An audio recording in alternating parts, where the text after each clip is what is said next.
Alrighty. Hey guys.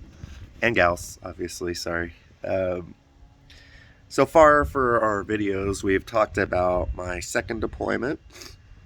We've talked about my first deployment and how I kind of got there.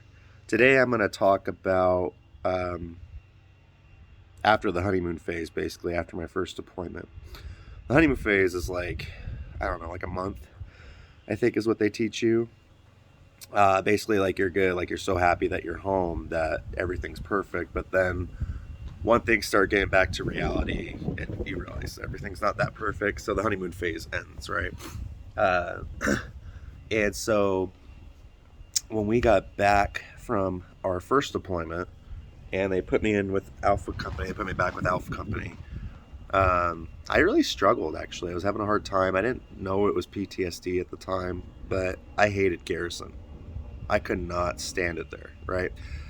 You gotta remember, if you watch that other video, you'll see that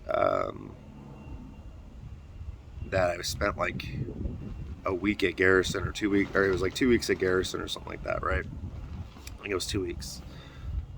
So that's all I knew of it, and the rest of it was overseas, right?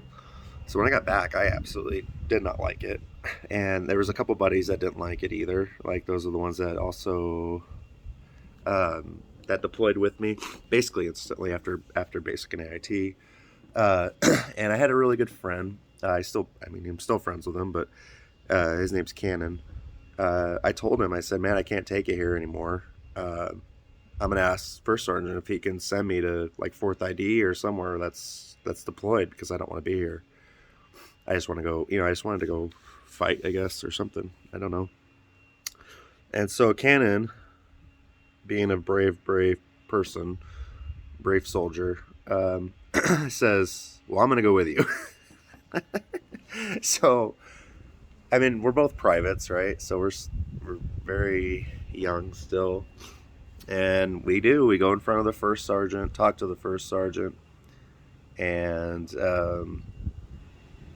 we say, "Hey, first sergeant, we don't want to be here." Basically, is what we told him. We do not want to be here in Garrison. We want to be in Iraq. Can you send us, to whoever's deployed right now? Can you just send us to them? Can you transfer us? And he said no, obviously, right? So I'm trying to remember the exact reasoning, but basically what he was saying is, you guys are now combat veterans, right? So, or combated soldiers. Um, so you need to stay here. We got new guys coming in that are not, and you'll need to be trained up. We can't just send you off, right? Send you off to other stuff. So that's why, another reason why I didn't do the schooling. That's and didn't get transferred anywhere. Even during my second deployment, it was still there. Right before I had gotten injured, there was a recruiter. They were flying out. Right, I was at the JSS, so we didn't have recruiters, or it was just literally fighters there, warriors. And so they fly her out, and I'm talking to her. And again, one of the first things I say is, who's deploying after us? I wanna go there. Sorry, we had like a big storm, and there's like leaps all over the place. It's bothering me. So so I tell her, I said, hey, is Germany deploying? I wouldn't mind going to Germany. When's Germany deploy? She goes, oh, I think they're deploying when you guys get back. Actually, they should be getting ready to deploy. And so I said,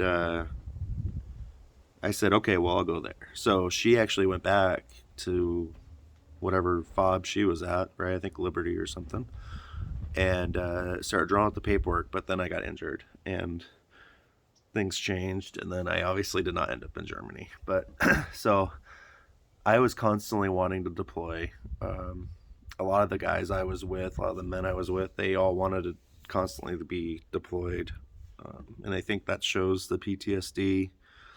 Because really, realistically, if you think about it now, like, who wants to constantly deploy to a war zone and fight and fight and fight and fight, right? Without any break. So, anyways, that was that story. I know it's a short one, but that was that. I think that was like the first sign of probably PTSD. My wife has her own stories of her noticing before we even started dating, when we were just friends, of PTSD. Um, so it's definitely there. Uh, it's just something we have to kind of live with and work around, I guess.